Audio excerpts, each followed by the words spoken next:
CNG વાહનોમાં જે ઘટનાઓ બને છે કે જ્યારે પહેલાં તો હું એવું એક આપણે સૂચન કરીશ કે જ્યારે આવું કોઈ પણ વ્હીકલ તમે પરચેસ કરો છો તો કંપની ફિટેડ સીએનજી વ્હીકલને વધારે પ્રાધાન્ય આપો.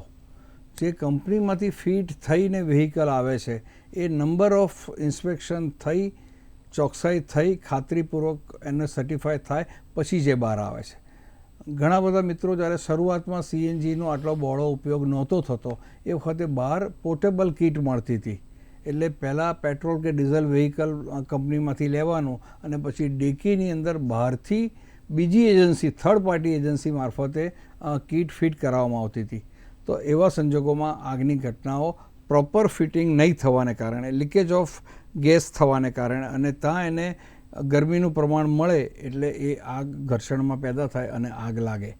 તો આવી ઘટના ન બને એ માટે બને તો કંપની ફિટેડ સીએનજી કિટ કે સીએનજીવાળું જ વ્હીકલ આપણે પસંદ કરીએ. અને જ્યારે એવા વ્હીકલમાં પણ આવી કોઈ ઘટના બને તો ક્યારે કયા સમયમાં પેટ્રોલની વાસ આવે છે, કયા સમયમાં તમને સીએનજીની વાસ આવે છે, એ સતર્કતા રાખવાની માનસિકતા કેળવવી પડે અનુભવના આધારે. પેટ્રોલનું ફ્યુલ વાલ્વ પણ ચાલુ હોય ને જોડે જોડે સીએનજી પણ તો આપણે વપરાતો નથી. બંને આપણે ફ્યુલ એક સાથે કટ ઓફ આપણે થયા વગર વપરાય છે કે નહીં એનું પણ ધ્યાન આપણે જોડે રાખવું જોઈએ. એક ફ્યુલ શરૂઆતમાં ગાડી તમે જ્યારે સ્ટાર્ટ કરો છો તો એની નિશ્ચિત સમય મર્યાદા બાદ પેટ્રોલ ઉપરથી કટ ઓફ થઈને એ સીએનજીમાં કન્વર્ટ થાય છે.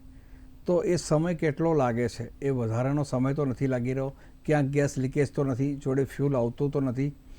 આ અનુભવના આધારે પોતાના વ્હીકલમાં સતત ઓબ્ઝર્વેશન્સના બાદ જ આપણને આ બધી બાબતોનો ખ્યાલ આવતો હોય.